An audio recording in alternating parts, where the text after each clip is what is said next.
Lorsque Tina Turner a rencontré Erwin Bach dans un aéroport allemand en 1985, elle ne s'attendait à rien. Juste une réunion professionnelle de plus, elle avait 47 ans, une icône mondiale en pleine reconstruction. Lui en avait 30. Réfléchi, séduisant, calme d'une manière qu'elle n'avait jamais connue. Ce qui a suivi n'était pas flamboyant. C'était discret, patient, authentique. Mais derrière les sourires et les décennies passées ensemble se cachaient des chagrins privés, des crises de santé dévastatrices et un acte d'amour si altruiste qu'il a presque tout coûté à Erwin. Alors quelle était la vérité derrière ce lien? Un lien qui a survécu à la gloire, à la douleur et même à la mort? La réponse pourrait vous surprendre près de 3 décennies pour que Tina dise oui. Tina Turner ne s'attendait pas à retomber amoureuse. Elle ne le voulait pas. À 47 ans, elle avait la célébrité, l'argent et enfin la liberté.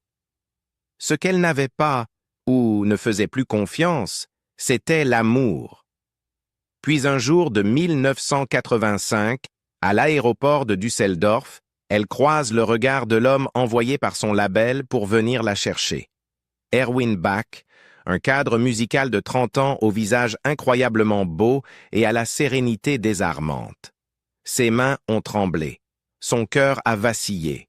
C'était, selon ses propres mots, le coup de foudre.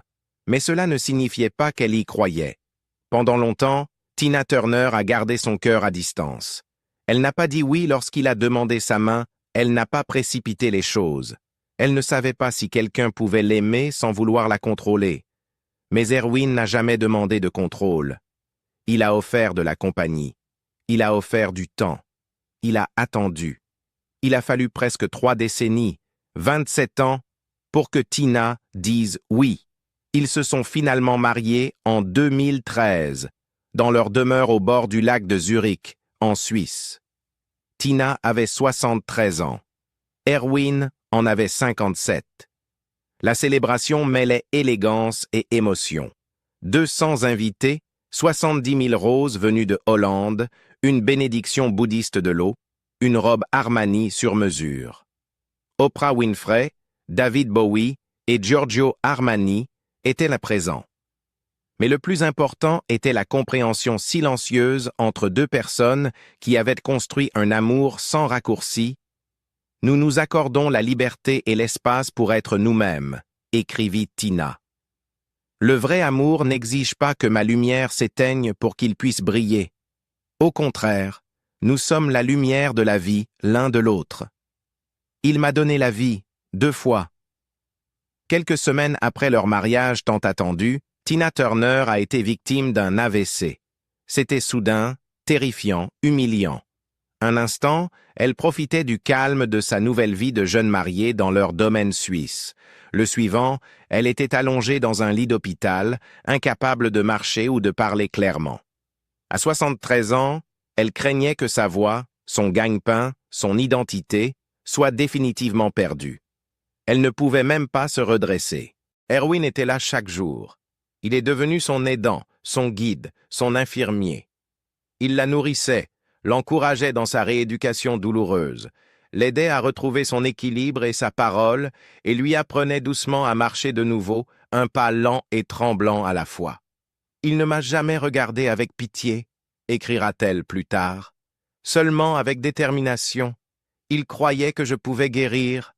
Alors, j'ai guéri. » Mais l'AVC n'était que le début. En 2016, 3 ans plus tard, Tina reçoit un diagnostic de cancer de l'intestin. Les traitements étaient brutaux, elle subit une opération pour retirer une partie de son intestin, puis commence des séances de radiothérapie. Les effets secondaires étaient constants. Nausées, douleurs, fatigue. Mais le coup le plus dur est tombé lorsque ses reins ont commencé à défaillir. Au lieu de se tourner vers la médecine conventionnelle, Tina choisit des remèdes homéopathiques. Elle y croyait depuis longtemps, et après tout ce que son corps avait traversé, elle voulait une voix plus douce. Mais ses reins continuaient de se détériorer. Les toxines envahissaient son sang. Bientôt, On lui annonce que ses organes ne fonctionnent plus qu'à 20%. Sans intervention immédiate, elle mourrait, face à l'idée d'une dialyse à vie, ou pire. Tina commence discrètement à se préparer à mourir. Elle dépose une demande de suicide assistée dans le cadre légal suisse. « Je ne voulais pas vivre branchée à une machine », écrira-t-elle dans My Love Story. « Je n'avais pas peur de mourir. Je voulais seulement que ce soit ma décision. » C'est alors qu'Erwin est intervenu et lui a offert ce qu'aucune médecine ne pouvait offrir, l'un de ses reins. Elle fut stupéfaite. Il m'a dit qu'il ne voulait pas d'une autre femme ni d'une autre vie. Il voulait me donner un de ses reins, se souvient-elle. Ce n'était pas un geste sentimental, c'était un risque immense. Donner un rein comporte des dangers réels, douleur, suivi médical à vie et la possibilité de complications graves. Erwin n'a jamais hésité. Il avait vu la femme qu'il aimait se battre pendant des décennies et il n'allait pas la perdre, pas s'il lui pouvait encore l'aider. La greffe eut lieu en avril 2017. Pendant des heures, leurs corps ont été ouverts, leur futur littéralement relié par des tubes, des scalpels et une précision chirurgicale. L'opération réussit, non sans conséquences. Le corps de Tina a d'abord eu du mal à accepter le rein.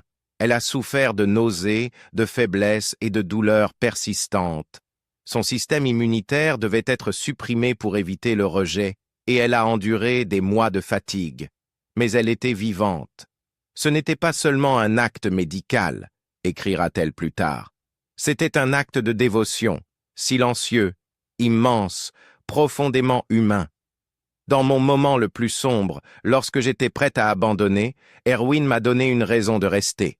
L'homme qui ne lui avait jamais rien demandé, ni mariage, ni enfant, ni possession, lui avait offert le cadeau le plus désintéressé imaginable, non pas pour la retenir, mais parce qu'il ne pouvait imaginer une vie sans elle. Ce n'était pas un rein, c'était une promesse. Je te porterai si je dois. Et dans les années qui ont suivi, c'est ce qu'il a fait. Un amour sans condition. Ils n'ont jamais eu d'enfants ensemble, mais ils n'en avaient pas besoin. Au moment où Tina Turner et Erwin Bach se sont mariés, elle avait plus de 70 ans. La maternité avait déjà façonné sa vie, surtout de manière douloureuse et complexe. Elle avait 4 fils. Craig, son aîné, né d'une brève relation avec le saxophoniste Raymond L. Ronnie, son seul enfant biologique avec Ike Turner, et 2 beaux-fils, Ike Jr. et Michael, issus de relations précédentes d'Ike, que Tina avait élevés comme les siens. Mais ses relations avec ses enfants étaient marquées à la fois par l'amour et la distance, compliquées par des années de traumatisme et de tournées incessantes. Erwin n'a jamais essayé de devenir un père de substitution, ni de s'imposer dans un terrain déjà fragile. Il est devenu autre chose, de plus discret mais tout aussi essentiel. L'encre de Tina, son témoin, sa paix. Il était à ses côtés pour tout, y compris l'impensable.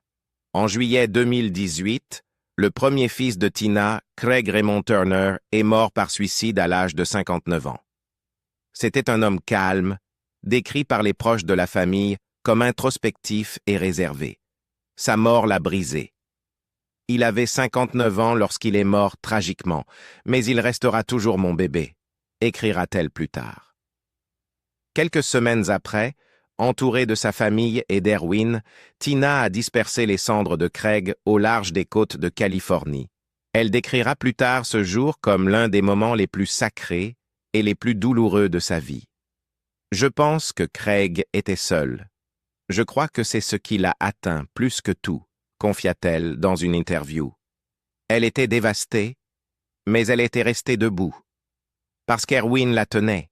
À peine 4 ans plus tard, en décembre 2022, Tina a perdu son deuxième fils, Ronnie Turner.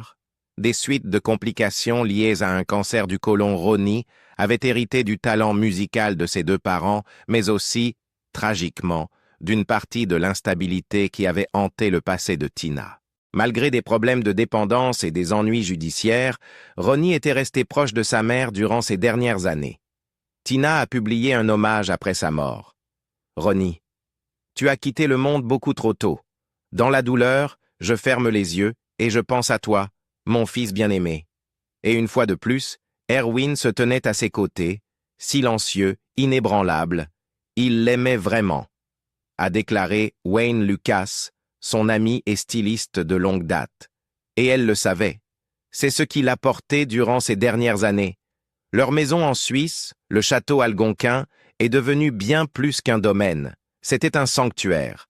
Des murs couverts de lierre, des jardins luxuriants, un étang, un ponton. C'était l'endroit où Tina pouvait enfin simplement être ni une survivante, ni une icône mondiale, ni la reine du rock'n'roll. Juste une femme qui aimait le bruit des oiseaux, l'odeur des roses et la sensation des bras d'Erwin autour de ses épaules, tandis qu'il marchait le long du lac de Zurich. Elle avait arrêté de chanter. Elle avait cessé de se produire. Elle n'avait plus besoin des applaudissements. « J'en avais assez de rendre tout le monde heureux », confia-t-elle au New York Times. « Je ne chante plus, je ne danse plus, je ne me déguise plus. » Elle n'en avait plus besoin, plus maintenant. Car dans ce jardin, sous le ciel suisse, les pieds dans l'herbe et Erwin à ses côtés, Tina Turner avait enfin tout ce qu'elle avait toujours désiré. Un amour sans violence, une paix sans peur et un foyer où elle pouvait enfin respirer. L'ombre d'Ike Turner. Longtemps avant Erwin Bach, il y eut Ike Turner. Et pendant 16 ans, il n'y eut aucune échappatoire, Tina épousa Ike en 1962. Sur le papier, ils formaient un duo puissant. Les créateurs de l'Ike and Tina Turner Revue, l'un des spectacles les plus explosifs des années 1960 et 1970. Leur performance était volcanique. Des titres comme Proud Mary, Nutbush City Limits et River Deep, Mountain High révélaient une énergie dynamique, viscérale que le public ne pouvait qu'adorer. Ils ont brisé des barrières raciales, rempli des salles de concert et ont été nommés aux Grammy Awards. Mais alors que le monde les admirait, Tina était détruite derrière les portes closes. Le prix du spectacle, c'était la vie de Tina. Ike contrôlait chaque détail de son existence, sa carrière, son emploi du temps, ses finances, ses tenues et même son nom. Elle était née Anna May Bullock, mais Ike l'avait renommée Tina afin de posséder son identité scénique. S'il la quittait, disait-il, il prendrait simplement une autre femme et l'appellerait Tina Turner. Elle était devenue un produit et lui était son producteur, son mari et son geôlier. La violence avait commencé tôt et avait escaladé sans prévenir. Tina raconta plus tard qu'il la frappait avec des cintres métalliques, la brûlait avec du café bouillant, l'étranglait, la forçait à avoir des rapports sexuels.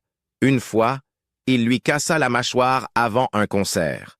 Et elle monta quand même sur scène. « Il a utilisé mon nez comme un punching ball tellement de fois », écrivit-elle dans ses mémoires Tina en 1986, que je sentais le goût du sang couler dans ma gorge quand je chantais. L'abus n'était pas seulement physique, il était spirituel, psychologique systématique. Il surveillait son alimentation, lui hurlait des insultes en plein visage, l'humiliait devant les membres du groupe et les invités, exhibait ses nombreuses liaisons avec les Iquettes et d'autres femmes. Elle vivait dans une peur constante. Ce n'était pas de l'amour, dira-t-elle plus tard au magazine People. C'était de la possession, j'étais sa prisonnière. En 1968, Tina tenta de se suicider. Elle avala 50 somnifères avant un spectacle. « J'étais malheureuse en me réveillant », dira-t-elle plus tard. « Mais je suis sortie de l'obscurité en croyant que j'étais destinée à survivre. Je devais le faire. » Et alors, elle commença à planifier son évasion, non pas de façon dramatique, mais silencieusement, stratégiquement. Elle endura encore 8 années de violence avant de fuir en 1976, après une brutale agression sur le chemin d'un hôtel à Dallas. Elle attendit qu'Ike s'endorme, puis sortit de la chambre, portant un tailleur blanc ensanglanté et transportant 3600 et une carte mobile dans son sac. Elle courut jusqu'à un Ramada Inn, supplia qu'on lui donne une chambre, et à partir de là, recommença sa vie. Le divorce fut finalisé en 1978. Elle ne demanda ni l'argent d'Ike, ni ses biens, ni les royalties. « Je renoncerai à tout », dit-elle à son avocat. « Laissez-moi seulement garder mon nom. » Ce nom, Tina Turner, était tout ce qu'elle avait. C'était à la fois une marque et une cicatrice. Même après s'être réinventée en star solo et avoir vendu plus de 100 millions de disques, le monde refusa de lâcher l'histoire de son abus. Les intervieweurs la ramenaient constamment, sur les plateaux de télévision, dans les magazines, lors des cérémonies. Même au sommet de son retour avec Private Dancer en 1984, les titres revenaient toujours à la même question. Et Ike? D'abord, elle fut polie, puis frustrée, puis épuisée.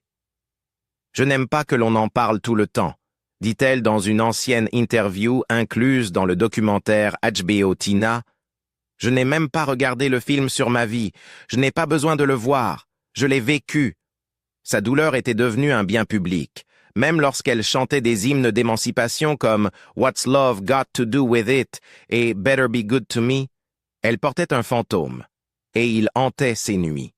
Dans le documentaire, Erwin Bach révèle que même des décennies plus tard, Tina se réveillait en tremblant, revivant ses soirées. « C'est comme les soldats qui rentrent de la guerre », dit-il. « Vous essayez d'oublier, mais la mémoire ne vous oublie pas. » Ike Turner est mort en 2007. Tina n'a pas assisté à ses funérailles. Elle a très peu commenté publiquement, mais en privé, elle avait déjà accompli le travail le plus difficile. Elle l'avait pardonné. Pas pour lui, mais pour elle. « C'était lâcher prise », dit-elle. « Car c'est vous que ça détruit. En ne pardonnant pas, vous souffrez. Vous y pensez encore, et pourquoi ?» Sa foi bouddhiste lui avait apporté cette clarté. Elle avait commencé à pratiquer dans les années 1970 et attribuait le chant de Nam Myoho Renge Kyo à la force intérieure qui lui avait permis de quitter Ike et de reconstruire son identité. À chaque chant, disait-elle, elle récupérait un morceau de sa dignité. Le dernier chapitre. Tina Turner est morte le 24 mai 2023, à l'âge de 83 ans. Tirant le rideau sur une vie qui n'avait rien eu d'ordinaire. À ce moment-là, elle avait survécu à ce qui aurait brisé la plupart des gens plusieurs fois. Elle avait enduré un AVC qui lui avait temporairement enlevé sa mobilité, un cancer qui avait nécessité chirurgie et radiothérapie, et une insuffisance rénale qui avait presque mis fin à sa vie, jusqu'à ce que son mari lui donne l'un de ses propres reins pour la maintenir en vie. Erwin n'était pas seulement présent pour la douleur privée, mais aussi pour l'héritage public. Il a soutenu la création de Tina, The Tina Turner Musical, présenté pour la première fois dans le West End de Londres en 2018, puis à Broadway. Il se tenait à ses côtés lors des soirées d'ouverture, souriait aux caméras, l'accompagnait devant des foules qui hurlaient son nom. Mais jamais il ne cherchait à attirer la lumière. Il est apparu dans le documentaire HBO Tina en 2021, non pas comme une figure mise en scène, mais comme le fil discret qui avait maintenu sa vie ensemble pendant près de 40 ans. Lorsque le documentaire est sorti, Tina avait déjà commencé à se retirer du regard public. Sa santé était fragile, mais son esprit demeurait intact. À bien des égards, elle faisait enfin ce qu'elle avait toujours désiré, se reposer. Après des décennies à tout donner sur scène, elle n'avait plus rien à prouver. Elle avait finalement déposé ses fardeaux, assurée de son héritage, en sécurité chez elle, enveloppée par l'amour constant d'un homme qui n'avait jamais cherché à la changer, seulement à la protéger. Ces dernières années furent une contradiction. Physiquement douloureuse, mais émotionnellement apaisée. Elle avait mal dans le corps, mais la paix dans l'âme, parce qu'elle y était parvenue. Elle avait brisé le cycle. Elle était sortie de l'abus, du deuil, du silence culturel, et avait transformé tout cela en quelque chose de durable. Un nouveau chapitre pour Erwin Bach. Après la mort de Tina Turner, Erwin Bach a disparu de la scène publique. L'homme qui s'était tenu discrètement aux côtés de l'une des femmes les plus puissantes de la musique semblait soudain vidé. Son chagrin n'était pas théâtral, mais profond, viscéral. Quelques jours après sa disparition, il fut aperçu devant leur maison, le château algonquin à Küsnacht, en Suisse, arrangeant soigneusement les fleurs déposées par les fans silencieux vêtus de noir, des lunettes de soleil cachant des yeux rougis. Il ne parlait pas, mais tout en lui disait « J'ai perdu mon monde ». Pendant près de 40 ans, Tina avait été sa boussole, son foyer, sa raison d'être. Sans elle, le silence du domaine au bord du lac devait être insupportable. Des amis racontent qu'il errait dans les couloirs qu'elle remplissait autrefois de rires et de musique, déposant encore des fleurs sur le rebord de fenêtre qu'elle préférait. Mais le temps, comme Tina le savait, ne s'arrête pas pour le chagrin. En août 2024, plus d'un an après la mort de Tina, Erwin Bach a été vu pour la première fois, entrant prudemment dans un nouveau chapitre de sa vie, l'occasion. Une réunion privée à Stäfa, l'un des lieux les plus pittoresques et confidentiels du lac de Zurich, où l'élite suisse organise souvent des soirées estivales discrètes. Parmi les banquiers, philanthropes et amis de longue date, se trouvait Erwin, visiblement amaigri, vêtu simplement d'un costume bleu marine, mais avec une chaleur dans le regard qui n'avait plus été vue depuis avant la mort de Tina. À ses côtés se trouvait une femme que peu de gens reconnurent, Christina L., consultante en art américaine de 61 ans et veuve d'un célèbre musicien classique. Elle avait perdu son mari l'année précédente, emporté par un cancer. Comme Erwin, elle ne cherchait pas l'amour, seulement un espace pour respirer de nouveau. Ils s'étaient rencontrés discrètement quelques mois plus tôt, présentés par des amis communs lors d'un événement caritatif à Zurich. Selon une personne proche du couple, il n'y avait ni flirt, ni tension. Juste deux personnes parlant du chagrin et se sentant soudain moins seuls. Ils se sont liés davantage par le silence que par les mots. Peu à peu, l'amitié est devenue compagnie, et la compagnie quelque chose de doux et d'authentique. Contrairement à son histoire avec Tina, cette nouvelle relation était plus discrète, plus intime, entièrement dépourvue de mise en scène. « Ce n'est pas un amour avec des feux d'artifice », a dit l'un des amis d'Erwin, mais avec du calme et du respect. Et à ce stade de la vie, c'est une forme de miracle. Erwin a confirmé la relation dans une rare interview à un magazine suisse, fin août 2024. « Je suis reconnaissant pour ma vie et pour mon nouvel amour, dit-il, ému mais digne. Christina m'a aidé à me rappeler qui je suis sans le chagrin. J'aimerai toujours Tina. Cela ne s'arrête pas, mais c'est normal de ressentir de la joie à nouveau. » Il s'est empressé de préciser qu'il ne prévoyait pas de se marier ni de chercher la publicité. « Christina n'est pas une personnalité publique. Nous voulons protéger notre intimité, dit-il. La maison est plus silencieuse maintenant, et parfois c'est douloureux, mais nous la remplissons de musique, de lecture, de longues promenades et de souvenirs. Leur journée se déroule paisiblement. Baignade matinale dans le lac, soirée autour d'un verre de vin et de disques de jazz, voyages occasionnels à Berlin ou Venise pour le travail de Christina. Elle n'a aucune présence sur les réseaux sociaux, et Erwin refuse presque toute photo. Cette étape de la vie n'a pas besoin d'être capturée, a-t-il confié à un ami. Elle a seulement besoin d'être vécue. Certains fans de Tina ont été surpris par la nouvelle. Trop tôt? Avait-il tourné la page trop vite? Mais la plupart de ceux qui connaissèrent le couple et avaient en vue l'amour indéfectible d'Erwin tout au long des années les plus sombres de Tina, comprirent que ce n'était pas oublié. C'était honorer Tina en continuant la vie qu'elle avait lutté pour lui offrir. Comme l'a dit une amie de Tina, Tina aurait voulu ça. Elle voulait qu'Erwin vive. Pas seulement survivre, vivre. Leur domaine, autrefois sanctuaire pour Tina et Erwin, est devenu un refuge plus silencieux, un lieu où les souvenirs cohabitent avec le renouveau. L'homme qui avait donné un rein pour sauver la reine du rock'n'roll marche aujourd'hui sur les mêmes sentiers de jardin, non plus dans le deuil mais avec une gratitude tranquille. Au final, Erwin Bach n'a pas seulement survécu à la mort de Tina, il l'a honorée en choisissant de vivre.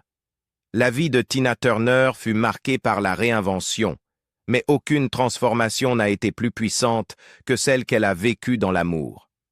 Avec Erwin Bach, elle n'a pas seulement trouvé la sécurité. Elle a trouvé la joie, la patience et une forme de dévotion tranquille qui n'avait jamais eu besoin d'un projecteur.